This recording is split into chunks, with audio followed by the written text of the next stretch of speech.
Jana, kumusta na nga palang mga magulang mo? Ilan kayong magkakapatid?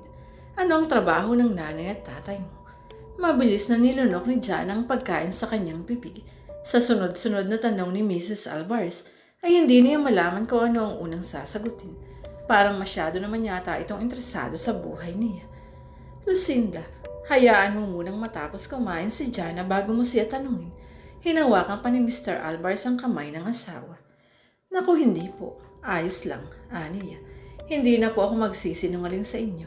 Ang totoo niya ay naglayas ako sa amin dahil hindi sa magandang pakikitungo sa akin ng stepfather ko. Mas okay na rin siguro na lumayo ako sa amin at mabuhay mag-isa para sa ikakaginhawa naming lahat. Bali walang tura niya. Ibig sabihin pala ay parang ulila ka na. Saan ka nakatira dito sa Maynila? Wala po eh. Iyong perang ibinigay niyo sa akin ang gagamitin ko para umupa kahit sa maliit na bahay. Napahawak sa dibdib niya si Mrs. Alvarez. Diyos ko po, nakakaawa ka iya. Humarap ito kay Mr. Alvarez. Alberto, baka naman napag-isipan mo na yung sinabi ko sa iyo kagabi bago tayong matulog. Hindi sumagot si Mr. Alvarez. Napayuko na lang ito at sumubo ng hiniwa nitong itlog. Malakas ang pakiramdam ni Jana na ang tinutukoy ni Mrs. Alvarez ay ang kagustuhan nitong ampunin siya. Ngunit kung iyon nga, tatanggihan niya ang mga ito.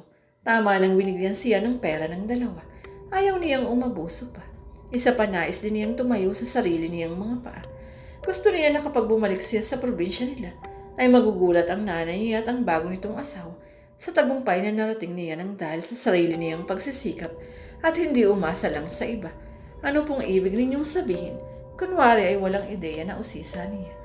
Kinuha ni Mr. Alvarez ang table napkin upang punasan ang bibig nito. Ang gusto kasi ng aking asawa ay ampunin ka na namin dito, Jana. Tamang-tama na wala ka na palang uuwian sa ngayon. Isa pa ay parehas kaming maganang loob sa'yo. Kamukha mo kasi ang namayapa naming anak na si Carla. Magkaedad pa kayong dalawa, kaya naaalala namin siya sa'yo. Napalulok ng laway si Jana. Nakangiti siyang umiling.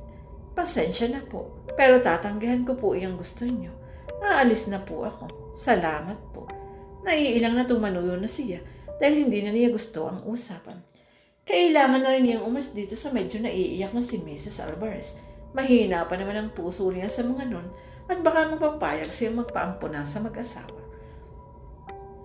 Sa pagtayo niya ay tumayo na rin si Mrs. Alvarez at napahawak sa dibdib na nilapitan siya. Jana, hindi mo ba nagustuhan ng mga sinabi namin? Wala namang problema kung ayaw mo. Basta manatili ka muna dito ng ilang araw pa. Anito sa kanya. Naku, hindi na po Mrs. Alvarez. Patas na po kasi tayo. Nabangganin niyo ako. Tinulungan niyo ako. Okay na ako doon. Maraming salamat po ulit. Kahit ang paghawak ng ginang sa kanyang braso ay hindi nakapigil sa pag-alis ni Jana. Dire-diretso siya sa paglabas ng bahay ng mga Alvarez. Isang lalaki na naka-uniforme ng parang pang-driver ang nagbukas ng gate para sa kanya.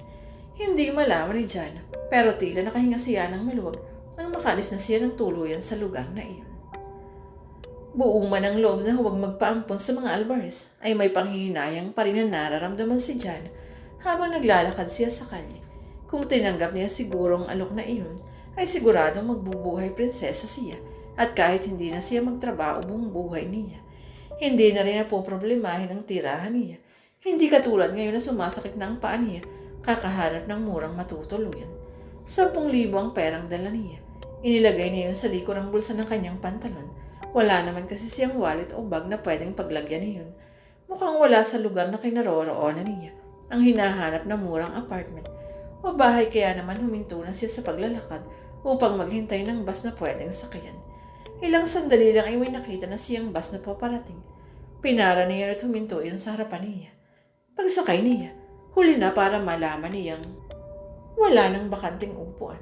Bababa na lang sana siyang ngunit umandar na ang bus kaya wala siyang pagpipilian kundi ang tumayo na lang. Nagbayad na rin siya matapos siyang bigyan ng ticket.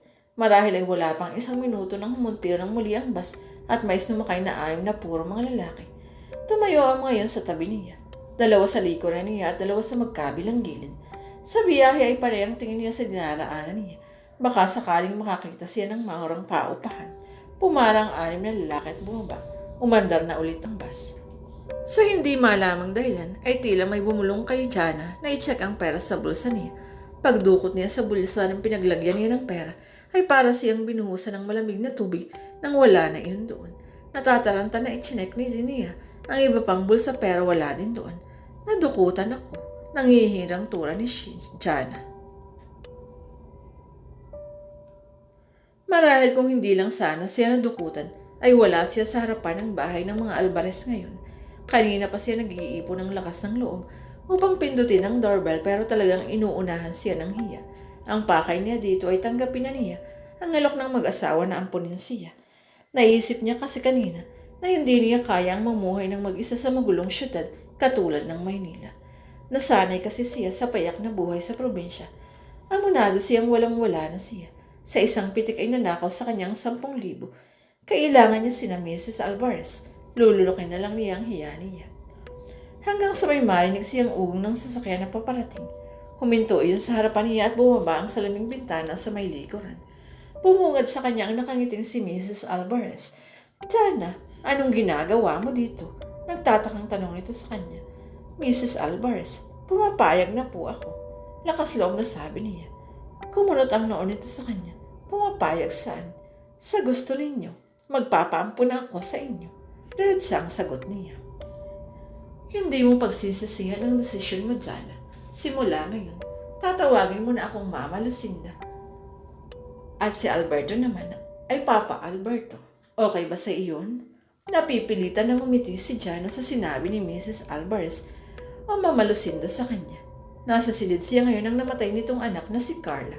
Nakaharap siya sa salamin habang nakaupo sa upuan at sinusukatan siya nito ng mga alahas. Sa harap niya ay nakalatag ang napakaraming mamahaling alahas na pagmamayari daw ni Carla. Okay po, Mrs. Alvarez. Mama po pala. Very good. Teka, mukhang bagay sa iyo ang necklace na ito. Favorite itong isuot ni Carla noon. Tinanggal ni Lucinda ang kwintas na nasa leg niya at pinalitan ng bago. Sa totoo lang ay kanina pa siya kinikilabutan sa ginagawa ni Lucinda sa kanya. Nang pumayag siyang magpaampon ay tuwang-tuwa ito. Inakyat siya agad sa kwarto ni Carla at doon mahigpit na niyakap. Pinasuot nito sa kanyang paboritong bestida ni Carla at ngayon naman ay pinasusuot sa kanyang mga alahas nito. Kinikilabutan siya dahil gamit ng isang patay ang pinasusuot nito. Sa kanya, ayan, kamukha mo na si Carla ko. Siguradong matutuwa si Alberto pagdating niya mula sa trabaho. Magugulat pa marahil iyon dahil bumalik ka na dito sa bahay. Mula sa kanyang likuran ay niyakap siya ni Lucinda. Nangingimi nang umiti na lang si Jana habang hawak niyang braso nito na nakayakap sa kanya. Isa lang ang napansin ni Jana sa silid ni Carla.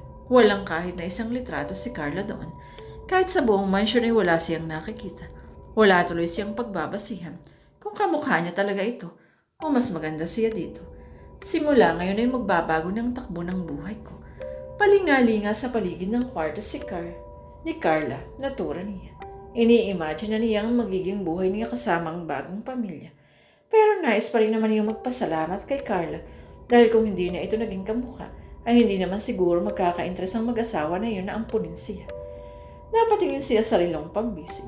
5:00 pa lang ng hapon. Ibig sabihin na 1 oras pa bago dumating si Mr. Alvarez o Papa Alberto niya. 1 oras pa bago sila maghapunan. Medyo naiinip na siya. Wala kasing telebisyon sa kwartong ito. Nasa salas pa.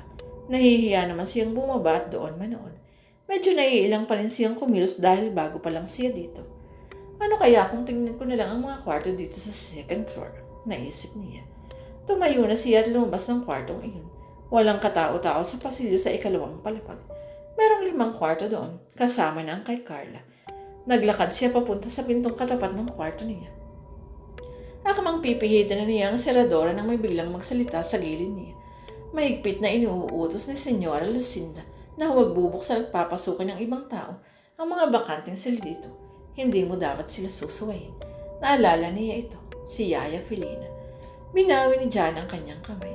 Ganun ba? Sorry, hindi ko kasi alam. Pero bakit? Huwag mo na lang itanong. Ang silid mo lang pwede mong pakialaman dito. Okay, sabi mo eh. Wait lang, Felina. May itatanong pa ako. Ano iyon? Bakit wala akong nakikitang picture ni Carla dito sa mansion? Nakatago ba? Pwede ko bang makita para malaman ko kung kamukha ko ba talaga? Wala kahit isa. Mabilis na pagtutol nito sa pagsasalita niya. Simula nang mamatay si Carla ay pinasunog na lahat nila Senyora ang litrato ni Carla. Labis lang kasi silang nasasaktan kapag nakikita nila ang mga iyon. Nasasaktan sila kapag naaalala ang anak nila. Tumangutang siya. Pero kung nasasaktan ang mga ito kapag naaalala si Carla, bakit pictures lang nito ang dinispatcha? Bakit hindi sinama ang mga gamit nito sa silid? Iyong mga damit, alas, sapatos at kung ano-ano pa. Medyo nagtataka siya nun.